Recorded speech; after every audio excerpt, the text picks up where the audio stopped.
This video combines my Napoleon's Egyptian and Syria campaigns. Enjoy. After it became clear that the invasion of England was unlikely in 1798, so the commander of the Army of England, Napoleon Bonaparte, convinced the Directory to invade Egypt to use as a springboard to invade India and to try to cripple the British economy by cutting off British trade with India. Egypt was ruled by the Mamluks since 1250. The Mamluks were slave soldiers from Turkish, Caucasian, Eastern European, and Southeastern Europeans. Despite the Mamluks ruling Egypt, Egypt had been a province of the Ottoman Empire since 1570, but the locals hated the Mamluks, seeing them as foreign overlords, which the French planned to use the disorder to conquer Egypt and spread the ideals of the revolution into the Orient. On the 19th of May, 1798, Napoleon with 13 ships of the line, 14 frigates, 400 transports, and 40,000 men set sail and avoided being intercepted by the British fleet under the command of Rear Admiral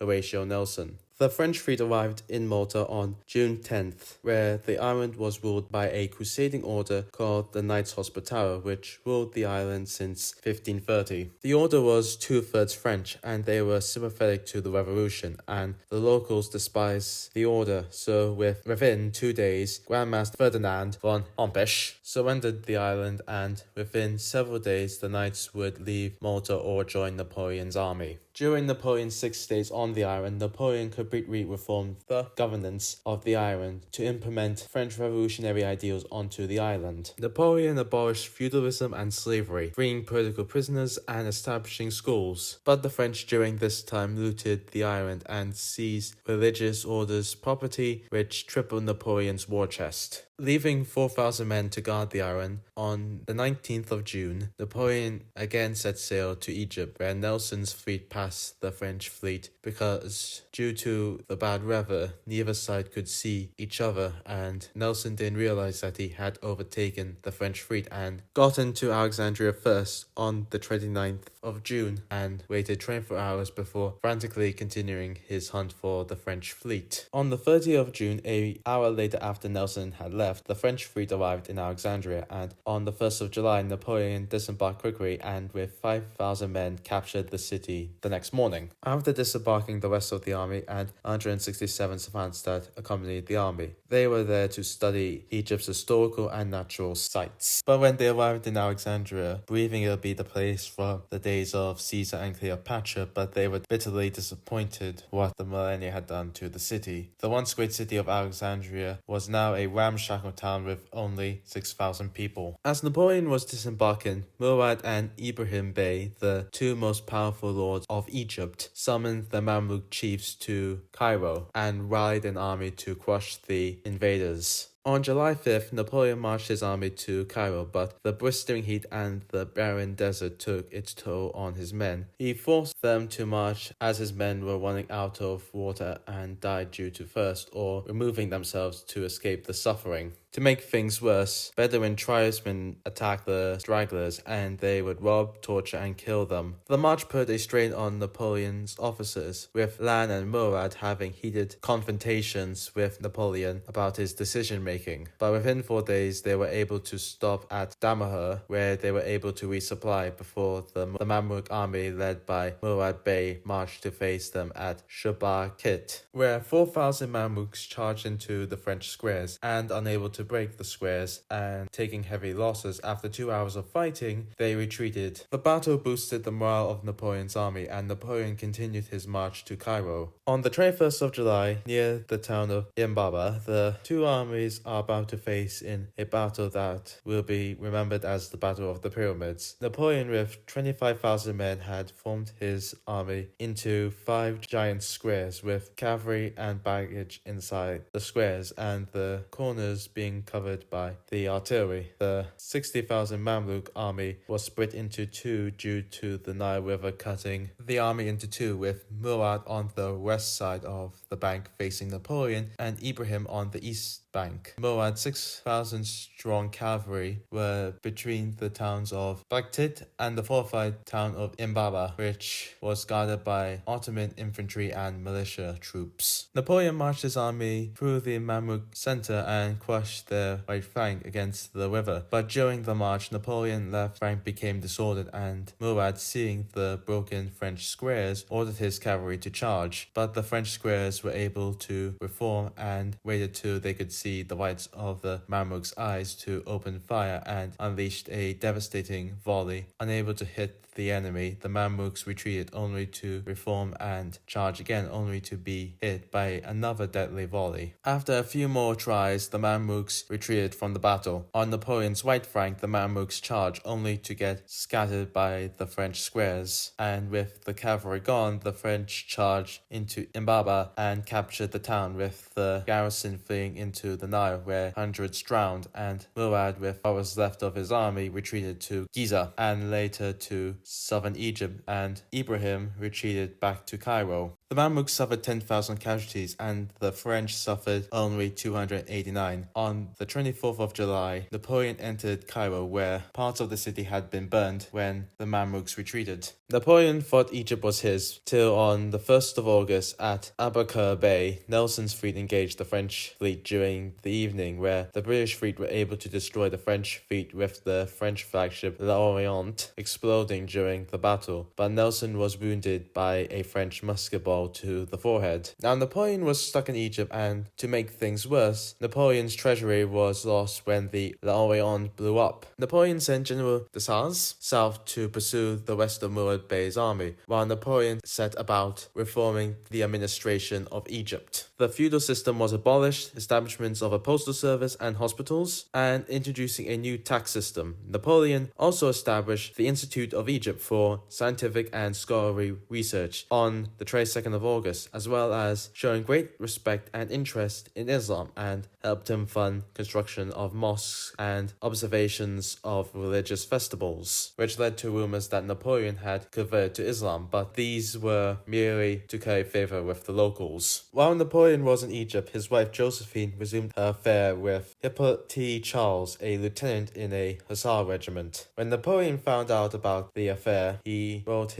to his brother Joseph that he was about to divorce his wife, but the letter was intercepted by Nelson and was published in the London papers. And in revenge, Napoleon had an affair with Pauline Furs, who was married to an officer in Napoleon's army, and fell into a deep depression. Unfortunately for Napoleon, his efforts to win over the Egyptians had failed, with most Egyptians seeing the French as another foreign occupier and infidels. Minor revolts broke out across the Nile Delta, which were brutally suppressed by the French. In September, the Ottoman Sultan Selim III, who was also the Caliph, declared a holy war against the French, and with this declaration, Egypt broke out in full revolt against the French. The revolt started in Cairo on the 21st of October, when the military governor, General Dusby, was killed by the locals when he tried to break up a disturbance in the city. So after his death, the whole city broke out in open revolt, but the French were able to brutally crush the revolt, with Napoleon pardoning the ringleaders, but secretly ordering any rioter caught with a weapon is to be beheaded and thrown into the Nile. The revolt showed Napoleon that he could not win the hearts and minds of the Egyptian people. With the French army still stuck in Egypt and limited communication with France, everyone was getting homesick. Their supplies were also running low, and to make things worse, an outbreak of bubonic plague had infected the army. On the 22nd of January 1799, deep in southern Egypt, General Dessalles managed to shatter Murad Bey's army at the Battle of Samhud. During the battle, one of Napoleon's future marshals, Louis Nicolas Davout, distinguished himself during the battle. But unfortunately for the French, Murad Bey escaped and was still at large. Despite the victory, the situation for the expedition was still grim, with no hope for reinforcements or getting home. Napoleon hoped for a diplomatic solution, but the Sultan wasn't having it, and the Sultan ordered every province in the empire to raise troops and destroy Napoleon's army. Napoleon, despite the horrible situation, he decided to do what Alexander the Great would do in this situation. He will attack. In February 1799, the Sultan had sent two large armies to crush the French army and retake Egypt. Napoleon marched to face the 3,000-strong Ottoman army coming from Syria with 13,000 men on the 10th of February. As the French army marched through the Sinai Desert, where the French army suffered from the heat, lack of food and water, but the French army managed to get to the town of El Arish, which was garrisoned by 3,000 Ottoman soldiers, and the French laid siege to the town till the 20th, when the garrison surrendered and Napoleon gave them generous terms. They were disarmed, but they were allowed to leave after swearing an oath not to take up arms against the French for a year. The French continued on their march into Palestine, where they were able to resupply from the fruit trees, which made the soldiers very happy. On the 24th of February, the French occupied Gaza, where they were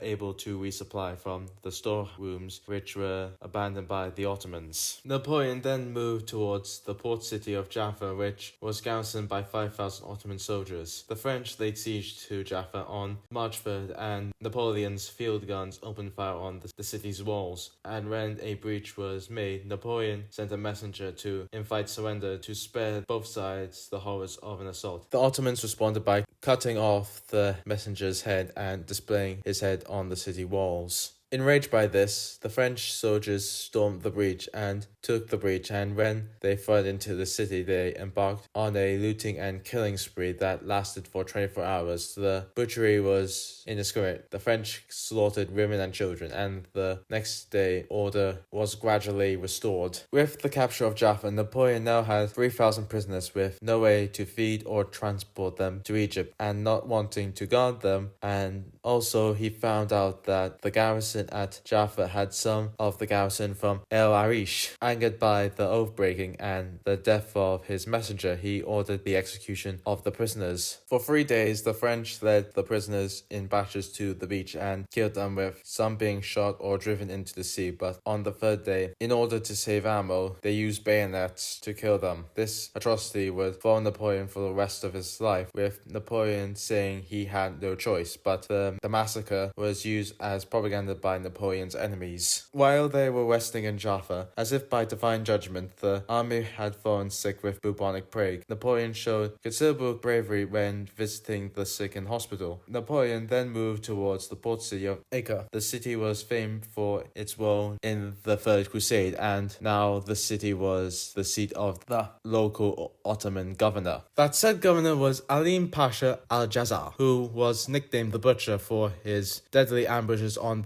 a group of Bedouin tribesmen for killing his first master in a raid. He ruled Syria for 25 years with an iron fist and was notorious for his imaginative torture and executions. Ahmed Pasha was supported by 2 British ships of the line to help him protect the city. When Napoleon arrived at Mount Carmel, 12 miles from Acre, he saw the British capture a French coastal convoy which was carrying his vital siege guns, which was a massive blow. Napoleon hopes to end the siege quickly. On the 18th of March, Napoleon laid siege to the city despite having no siege guns to bombard the city's defenses, which would be a major challenge considering Acre was bristling with 250 guns covered by the sea on 3 sides and walls 8 feet thick. The commander of the British forces was Commodore Sir Sidney Smith, who was accompanied by a French emigre, Antoine de Filicu, who was a former classmate of Napoleon. He provided advice for siege warfare for Sidney. On the 10th day of the siege, with field artillery, they had began their bombardment of the city. They managed to make a small breach, but they were overwhelmed by Allied counterfire, which killed 40 gunners and disabled all but 3 guns. With most of the artillery gone, Napoleon ordered his infantry with scaling ladders, but a hidden moat broke up their assault, and the defenders fired their muskets or hurled rocks at them. Facing this onslaught, the French disorderly retreated back to their lines, but those who were captured were beheaded, since Ahmed Pasha offered a reward for every French head that was brought to him. The Ottomans then launched a sortie but was repelled by the French, and they suffered heavy losses. As the siege dragged on, Napoleon waited for his new siege guns from Alexandria before risking another assault, but Napoleon's scouts reported that a 4,000-strong Ottoman army was moving to relieve the siege at Acre. Napoleon could only spare 4,000 men to deal with the relief force. Despite the long odds, Napoleon trusted in the quality of his officers and the training and experience of his troops to deal with the enemy army. But he was unsure where the enemy would come from. He divided his forces to cover all possible areas of advance. The divided French forces defeated larger Ottoman forces at Nazareth, Cana, and Jacob Bridge. On the 15th of April, the Ottoman relief force had camped near Mount Amoret. General Kleber, who was seeking glory, advanced his division with the intention to surprise the Ottoman army at dawn. But unfortunately for Kleber, he arrived at the Ottoman campsite when the sun was up, and his 1,500 men were now facing 35,000-strong Ottoman army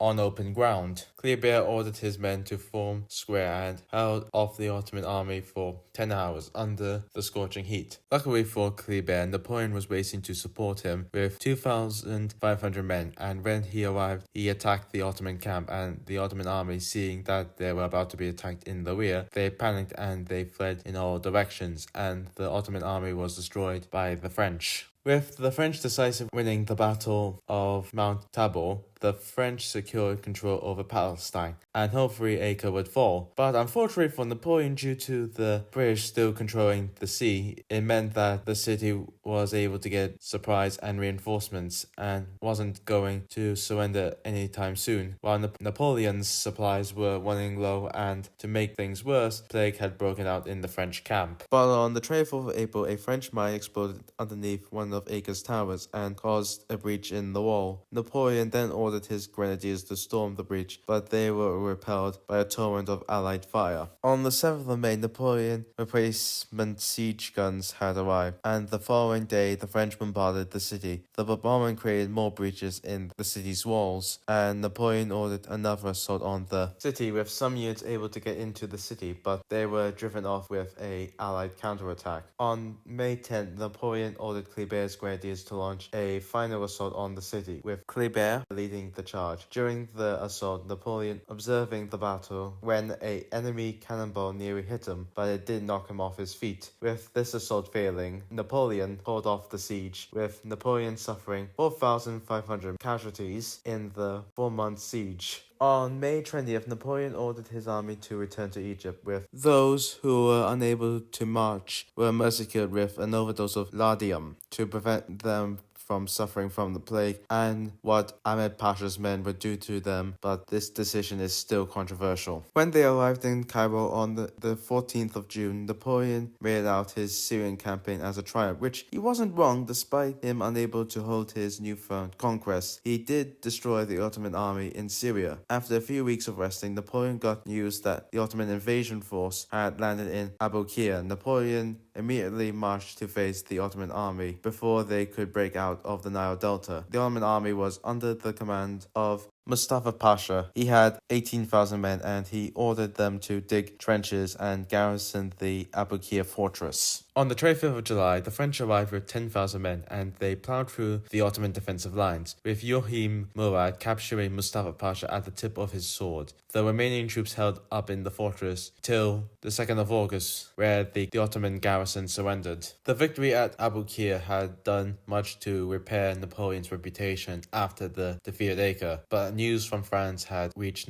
Napoleon, and it was not good. A second coalition had formed against France, and led by Britain, Russia, and Austria, and had captured all the French holdings in Italy, which Napoleon had won during his first campaign. With France under the threat of invasion, Napoleon, along with Berthier, Marmont, Lannes, and Murat, quietly boarded the French frigate Meron near Alexandria and headed back to France on the 23rd of August. Before he left a short proclamation. The news from Europe has determined me to proceed to France. I leave command of the army to General Kleber. The army shall hear from me forthwith. At present I can say no more. It's cost me much pain to quit troops to whom I am so strongly attached. Kleber was not happy with his sudden promotion. In fact, to quote him, he's deserted us with his breeches full of mud. When we get back to Europe, we'll rub his face in it. Napoleon's voyage to France was dangerous, one with close calls with the Royal Navy, but Napoleon managed to get to France, and on the way, a visit to the town of his birth in Corsica for the final time. On October 9th, when Napoleon arrived in France, he was hailed as a hero thanks to his propaganda, making the campaign more successful than it naturally was. But back in Egypt, on the 14th of June, 1800, Kleber was assassinated by a Muslim radical named Salim al-Aibi at the palace of Alfi Bakar Garden in Cairo. The remains of the Army of the Orient would surrender to the British Army on the 2nd of September